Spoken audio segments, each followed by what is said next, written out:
Buying a new mountain bike can be intimidating. Whether it's your first mountain bike or you've had several, this process can still be a little intimidating from the outside looking in. My name's Cason, and I'm at Free-Flite Bicycles today to help you through the process of buying a new bike.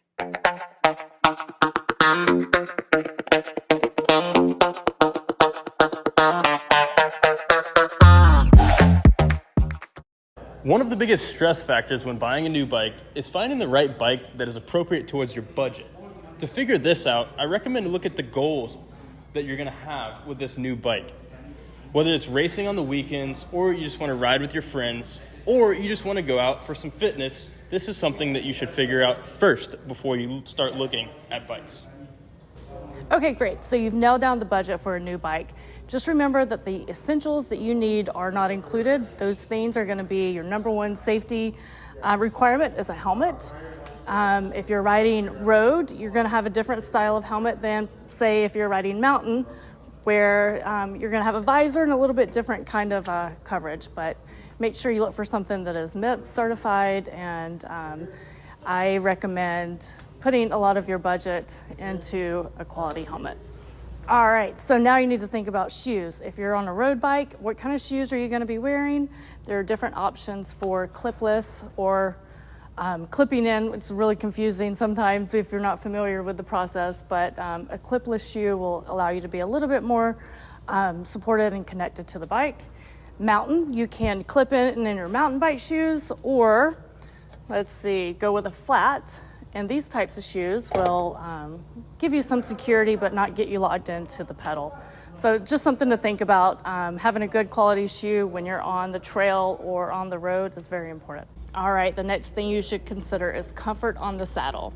I recommend a good pair of quality padded bike shorts. This is the bib style. This is the pair I recommend. They go up and over your shoulder and just kind of hold everything in place. The other option is going to be something like a traditional short, but look for something that has a good comfortable padding in it so that while you're spending more and more time on the saddle, you're having a little bit more comfort. All right, guys, some of the other things you need to consider when you're planning your budget is bike computers. This is a smart way to kind of understand how your training is going, or if you're looking for routes and maps, you can have it all right there in front of you so you don't have to look at a phone. Many great opportunities or options in the industry for making you safe while you're on the road. Okay, so next to bicycle helmets, the next thing you should be considering in terms of safety is lights. You should think about how you're riding. Are you riding at the daytime, morning, dusk, dawn? There is a light for whatever condition you'll be riding in. And just know that lights help you become more visible to cars. So it's very important to think about that. Bicycle, they don't come stocked with bottle cages, so always know that a good way to add a little bit of flair to your bike with an essential to stay hydrated on any ride is a really cool bottle cage. So, the second step in finding the right mountain bike for you is going to be figuring out what size you need. Just because it's on sale or it's the color you like doesn't mean it's going to work for you.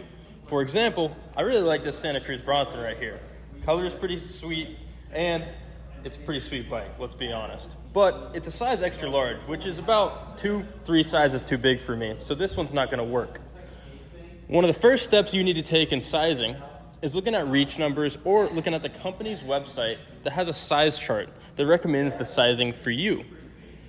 If you don't want to do that and you want someone to help you out, I always recommend going to your local bike shop and talking to a sales associate that can better help you out with a bike that's going to fit your needs and fit you. Sometimes, when looking at the manufacturer's website at the sizing chart, you may see that you're going to be between two different sizes. For example, I'm between a medium and a medium large on a Trek bike. What this means is the medium is going to be a lot more agile when turning or jumping, but the medium large is going to be a lot more stable when I'm descending or going through some technical terrain. That's where you need to decide which suits you. One of the age-old questions when buying your first mountain bike is whether to buy a hardtail or buy a full suspension. The benefits are pretty obvious when buying a full suspension, and that is the fact that there's a rear shock that makes riding a lot more comfortable and soaks up those big hits, those big rocks, and those roots that you may run into. as to where the hardtail does not have a rear shock, of course, and it ends up being a lot harsher of a ride, but it is a lot faster and accelerates a lot faster on easier, less aggressive terrain. Now, the hardtail is going to be a lot cheaper than a full suspension. That is because the geometry and the engineering that goes into putting a rear shock on a full suspension is a lot more costly. Whereas the hardtail, they do not have to do that. So you may find that you get a lot better components on a hardtail that is going to be the same price as a full suspension with a lot cheaper, not as good components. So one thing to keep in mind there, you may get a lot better components when buying a hardtail, let's say for $3,000, whereas buying that same build in a full suspension may be $4,300. So just one thing to keep in mind, definitely there's a huge benefit to riding a full suspension bike, but it's definitely costly. And when buying your first mountain bike, not everybody wants to make that jump just yet. So hardtails are a pretty good starting bike. And if you're not riding stuff that's really, really aggressive, you're just riding normal all-terrain type trails, a hardtail may be just fine for you. But like I said, it's really beneficial to walk into your local bike shop and speak to somebody that does this every day and that rides all the time, that's done it for their whole life. They're really going to be able to tell you what you're going to benefit from, whether it's a hardtail or a full suspension. They're professionals, and they can tell you, as far as your specific case goes, what bike's going to be right for you. One thing I do recommend is just to be realistic with yourself. If you don't have big mountains around where you live, with lots of rocks, lots of roots, where you may need a full suspension, then you probably don't. You may want to look at a hardtail in that case, especially if you're looking to do any type of pavement riding around the neighborhood or with your kids, then a full suspension is probably not for you. Another important thing before purchasing a bike is being able to ride it before you buy it. So if you have a local shop near you, see if they have any demo bikes. We have a whole fleet of mountain bikes just ready to be ridden, from hardtails to full suspension to e-bikes. So check with your local bike shop and see if you can hop on one before you buy it. So should you buy online directly and just have your bike shipped to you? Or should you go into a local bike shop and talk to a sales associate? I know it can be a little daunting to talk to someone in person, but we recommend going in and getting fit for the right bike, building a relationship with your local bike shop so that if there are any issues with your bike down the road, you know exactly who to go to, and you've built trust with some of the best people in the industry. They also know where to send you to go on rides and maybe group rides. So we recommend just hooking up with your local bike shop to purchase your bike. Save yourself a headache down the road. Yeah, and I talked about how important it was to go into a local bike shop if you have one. I know you talked about a lot of people are afraid to almost go into the shop and talk to someone. I think, especially women. It can be intimidating to go into a bike shop. Usually, not everywhere, but it's full of men who, ride hard. And right. My first time going in a bike shop was really intimidating. But after getting in the store and getting to know the employees, that right. intimidation factor goes away. Yeah, and that's super beneficial when trying to find the right size bike, because, looking at a chart is just a recommendation online. So going in and talking to someone about what type of riding you're going to do and getting the right fitment on the bike is really, really important. So, Cason, what do you think the value is in buying from a local bike shop versus buying online? Yeah, I think a lot of the trends lately have been going to purchasing online just because of the ease of it, and it ships right to your door. But I may be a little biased because I've worked in the shop for so long, but I really enjoy talking to people, and I really enjoy getting people into the sport and getting into cycling.